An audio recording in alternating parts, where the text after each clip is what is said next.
on passe au témoignage. Voilà, un moment qu'on aime bien au CISIC. J'invite Nathalie, Caroline, Alexandre. La première question, quelles étaient vos attentes pour votre implantation en matière d'audition, bien sûr, hein, et comment s'est déroulée votre rééducation? Est-ce que vous avez eu des séances chez une orthophoniste? Est-ce que vous avez complété ça par d'autres moyens, des logiciels? Alors, Alexandre. Oui, bonjour à tous. Donc, moi, c'est Alexandre. Donc, j'ai été implanté 2 fois. La première fois, c'était la mono. La deuxième fois, c'est la stéréo. Je vais peut-être me concentrer sur la stéréo, puisqu'elle est récente. Elle est en 2023. Donc, l'objectif, effectivement, c'était la stéréo. Donc, moi, je travaille dans un environnement international, donc essentiellement en anglais. Et en fait, il y a beaucoup d'intensité dans les échanges. Donc, j'allais jusqu'à 7 heures de réunion par jour en anglais. Donc, vous pouvez imaginer que le travail de compréhension était assez intense. Et j'espérais que la stéréo allait faciliter et réduire la pression sur la fin de la journée, donc la fatigue. Ça, c'est la première chose. La deuxième chose, j'ai 3 enfants. Donc, quand on demande « Vous êtes où ?», ils répondent « Je suis là » et on ne sait pas où ils sont. Donc, ça n'aide pas. Donc là, je me suis dit, bon, à la stéréo, je vais essayer quand même de pouvoir localiser mes enfants et savoir où ils sont, surtout s'ils ils appellent à l'aide. Donc ça pourrait être utile. Et puis la dernière chose, c'était la musique. Donc j'adore la musique et je me suis dit, la stéréo allait apporter quelque chose de plus, une autre dimension et plus de détails. Donc ça, c'est pour la première chose.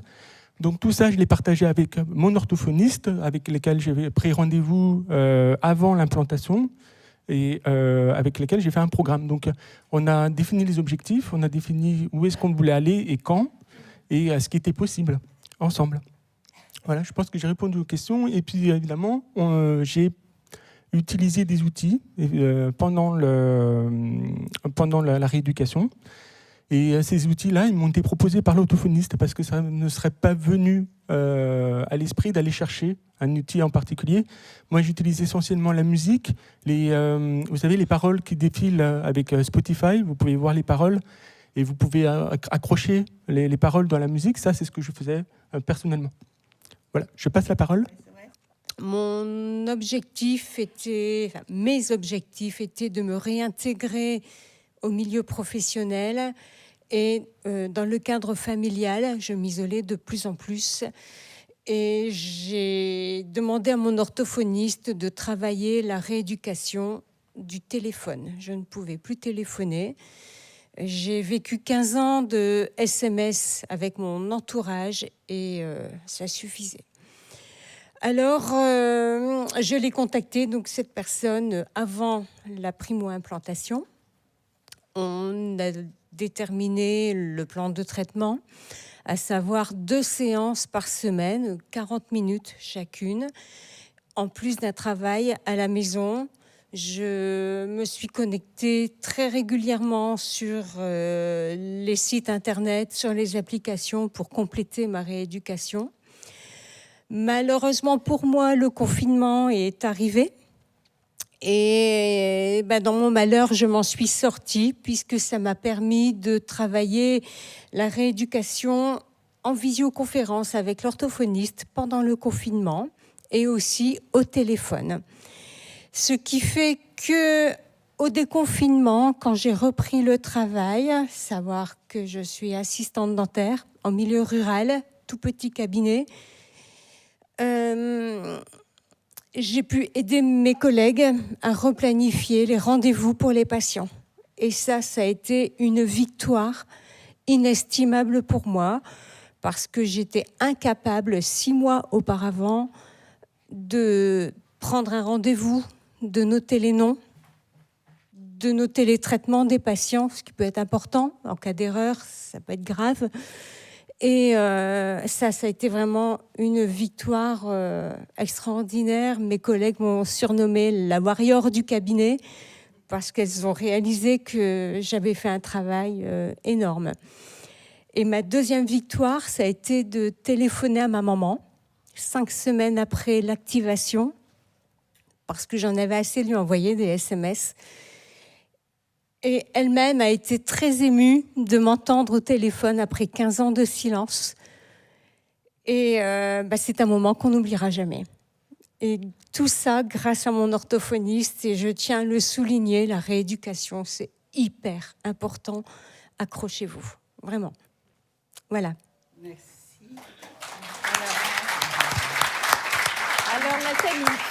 J'ai été implantée à droite le 23 mai 2024, activée le 4 juin. Je suis appareillée à gauche. Avant d'être implantée à droite, j'étais appareillée des deux côtés depuis 8 ans. Et j'ai commencé à être malentendante il y a une petite trentaine d'années. Ça a commencé par des acouphènes et puis ça a baissé jusqu'à la nécessité de l'implant. Donc pourquoi j'ai décidé de passer le pas? Parce que je revivais ce que j'avais vécu avant d'être appareillée, c'est-à-dire je commençais à être vraiment en grande difficulté au travail. J'en étais à un point où ça remettait en cause mon travail et la continuité de ma profession. Je suis journaliste et journaliste sans oreille, c'est pas possible, quoi. Donc c'est ce qui m'a décidé d'une part, et d'autre part, je me rendais compte que je prenais de moins en moins de plaisir aux réunions de famille, aux sorties resto ou apéro avec les copains, les copines. Et que je commençais à m'isoler. Et comme j'ai mon père qui était malentendant, devenu sourd profond, je sais ce que ça fait quand on n'entend plus et qu'on se met en retrait. Je voulais pas vivre ça, il fallait que je fasse quelque chose. Donc je me suis fait implanter. Alors, est-ce que je m'attendais à un miracle? Peut-être. Mais quand j'ai été activée, ça a été le choc en fait. Parce que je pensais que j'allais comprendre un peu. Et je comprenais quasiment rien.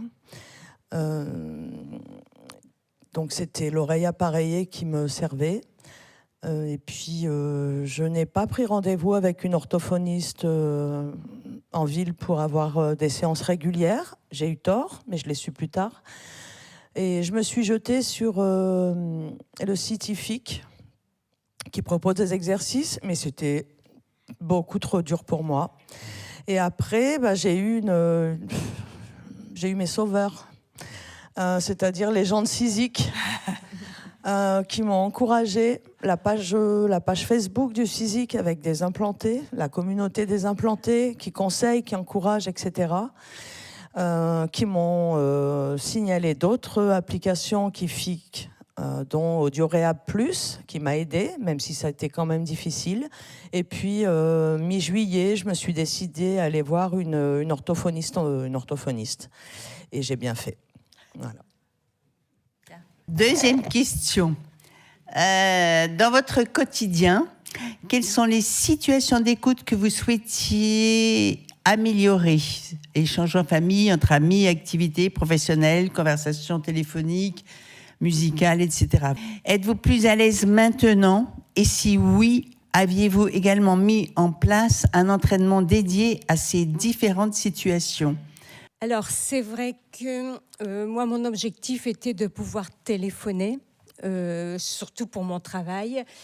Alors, j'ai demandé à mon employeur pour avoir un téléphone adapté, tout simplement. Et il a juste suffi d'un téléphone portable avec une connexion Bluetooth qui me permettait d'avoir le son directement dans le processeur.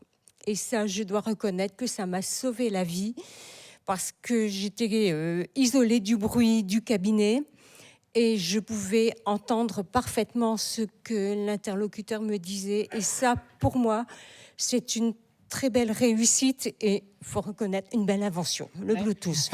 Parce que, accessoirement, le Bluetooth peut aussi servir sur les ordinateurs et sur les tablettes. Ça peut toujours être intéressant. J'ai fait ma rééducation comme ça à la maison avec le Bluetooth de l'ordinateur. Au quotidien, ça m'a permis aussi, cette rééducation, de repratiquer des activités sportives, pas très violente, hein. Je fais de la marche et du yoga, mais ça m'aide. Et puis surtout, de reprendre confiance en moi. Et cette confiance en moi m'a donné envie de m'investir comme bénévole au sein du CISIC.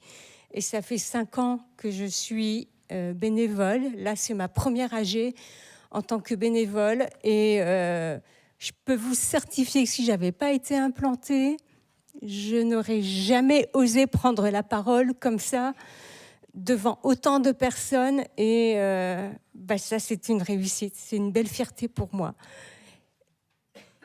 Et j'ai envie de vous dire, allez-y, faites-le. C'est difficile, il faut s'accrocher. Même encore maintenant, je travaille dans le bruit. C'est fatigant, c'est vrai. Mais mon objectif était de redevenir autonome. Et je suis redevenue autonome. Je n'ai jamais eu besoin de sous-titrage à la télé. Je peux prendre le téléphone maintenant sans Bluetooth.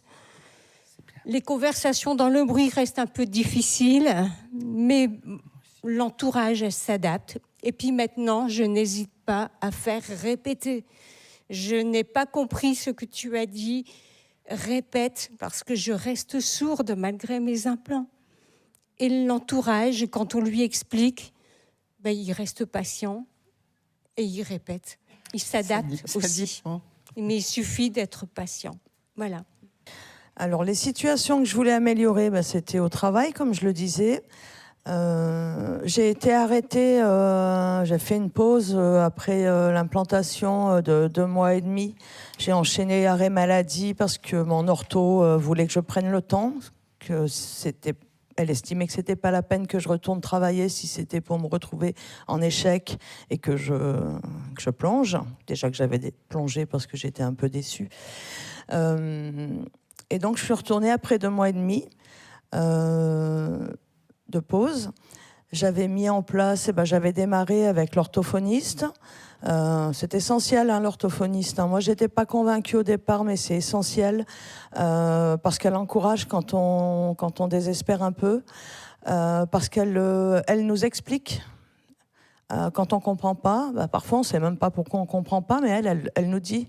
Là, il y a tel phonème, se ressemble, c'est compliqué. Donc, et puis on travaille là où ça pêche et on travaille encore. Et sans elle, les applis c'est bien, mais sans une ortho, il nous manque vraiment quelque chose, quoi. Il nous manque une jambe, il nous manque une oreille, il nous manque quelque chose, c'est clair. Et donc j'ai repris le travail et mes collègues m'ont dit que je faisais moins répéter. Donc, je pense qu'ils étaient tous soulagés parce qu'à la fin, je faisais beaucoup répéter. J'ai travaillé avec eux, on relit nos articles avant que ça parte en maquette, on relit nos articles à haute voix collectivement. Et là, je reprends un exercice de l'ortho, c'est-à-dire que je suis et puis je les écoute. Donc, ça me fait travailler en même temps, mon implant. Voilà, je fais des choses comme ça. Après, les situations, restaurants, regroupements familiaux, c'est encore très compliqué, ça m'épuise, ça m'insupporte encore très vite. Donc parfois, je débranche, tant pis, mais j'en ai besoin. Audioréa Plus, j'ai continué. J'écoute beaucoup de podcasts avec le sous-titrage. J'entends, je lis. Oui. Des chansons à texte aussi, beaucoup, avec les paroles. J'écoute les paroles et la musique, et puis je suis et j'essaye de déchiffrer. Ma première grande victoire, ça a été l'Hexagone de Renaud, en entier, j'ai tout compris. J'ai pleuré. Voilà, mais c'est des petites victoires, en fait. Et chaque victoire, c'est un pas en avant, et je crois que quand on commence à avancer, on recule plus, je crois. Voilà. Alors, moi, je vais pas trop à rajouter parce que je me reconnais beaucoup dans ce qui a été dit et je pense que moi, de mon côté, c'était vraiment passer à l'étape suivante qui était vraiment écouter en stéréo, spatialiser le son, reconnaître qui parle dans l'espace et savoir d'où vient le son. Il y a une deuxième chose que je vais rajouter qui vient en train de m'arriver là, pendant que je suis en train de parler, c'est qu'il y a une dépendance quand on n'a qu'un seul, c'est que s'il y en a un qui tombe en panne ou il n'y a plus de piles, eh bien, on n'entend plus rien. Là, j'ai oublié de recharger mes piles cette nuit et j'en ai une qui vient de tomber en panne. Donc, j'entends qu'à gauche. Donc là, je continue, je vais pouvoir continuer la conversation et je vais me rendre compte que c'est quand même vachement bien d'être bilatéral parce qu'au moins, je n'ai pas cette dépendance et je ne suis pas en train de paniquer ici devant vous. Voilà. Donc, en ce qui concerne le travail avec l'orthophoniste, il a été essentiel pour m'aider à aller là où je voulais aller. On a travaillé la parole dans le bruit. Ce qui, avec la stéréo, c'est ce qui devient vraiment possible.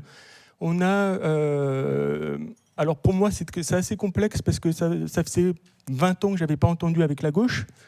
Donc il faut que le cerveau il reprenne tout le travail d'apprentissage qui était beaucoup plus élevé que quand j'avais 26 ans. Quand j'avais 26 ans, ça a été quasiment instantané. Il y a eu un remappage, j'appelle ça un remappage, c'est-à-dire on va relier les sons avec ce qui est perçu par le cerveau. Donc la mémoire auditive se remet en place avec le reste. Et puis à gauche, ça a été beaucoup plus laborieux, je dois avouer. Et avoir un orthophoniste, ça me donnait la confiance quand on était sur le chemin, parce qu'il y a des exercices très simples qui vont me dire « Ah si, ça, en fait, j'y arrive ». Alors que si on était tout seul face à ça, au premier réglage, on serait vraiment en panique. Donc il ne faut pas oublier cette dimension psychologique, d'accompagnement et de rassurance, mais aussi de se dire qu'est-ce qui est normal, qu'est-ce qui n'est pas normal, et éventuellement corriger en cours de route les réglages, les choses comme ça. Donc tout ça, c'est des choses que je voulais rajouter à ce qui a déjà été dit, parce qu'on a déjà pas mal de choses. Ouais. Ouais. Ouais. Si vous aviez un conseil à donner pour permettre un bon déroulement de la rééducation, quel serait-il? Quel conseil? Un seul conseil, et c'est toi qui commences. Un seul conseil. J'en ai deux. Allez, vas-y. Le premier conseil, c'est vraiment l'orthophoniste. Je le dis d'autant plus, j'insiste d'autant plus qu'au départ, j'étais pas convaincue et que je suis complètement convaincue. Et en discutant depuis jeudi là, avec d'autres implantés, je me rends compte qu'une orthophonie c'est essentiel au départ, mais ça sert aussi après. Parce qu'on peut avoir une baisse pour X ou X raison, ou envie de développer quelque chose qu'on n'a pas vraiment développé. L'ortho, elle peut être là, quoi. Enfin, et puis c'est vraiment un soutien. Donc l'ortho, moi j'y crois. Enfin voilà, la mienne est super en plus. Donc et puis après, un autre conseil parce que je suis jeune implantée et un autre conseil, c'est d'aller sur la page du CISIC, vraiment avant l'implant, après l'implant, dès qu'on se sent pas bien, ou qu'on a des interrogations, vraiment les partager, parce que je me rends compte qu'on est vraiment une communauté. Il y a beaucoup de bienveillance et il y a des implantés de vieille date qui sont de bons conseils, enfin voilà. Donc faut qu'on garde le contact, en fait. Faut qu'on soit en lien parce qu'on s'apporte tous mutuellement et c'est génial. Voilà. J'aurais un conseil particulier, c'est soyez exigeants. Non, mais exigeant, ça veut dire ne lâchez pas l'affaire. On l'a déjà dit avant. Ne lâchez pas l'affaire. Ça peut être plus difficile, mais surtout, vous n'avez pas idée de jusqu'où l'implant peut vous emmener. Et ça peut vous emmener assez loin. Donc, n'ayez pas peur de dire moi, je veux faire ça. Et puis, parlez-en à votre orthophoniste et puis il va vous y amener. Et si vous avez cette exigence, cette envie d'aller plus loin, toujours vous dépasser, vous y arriverez.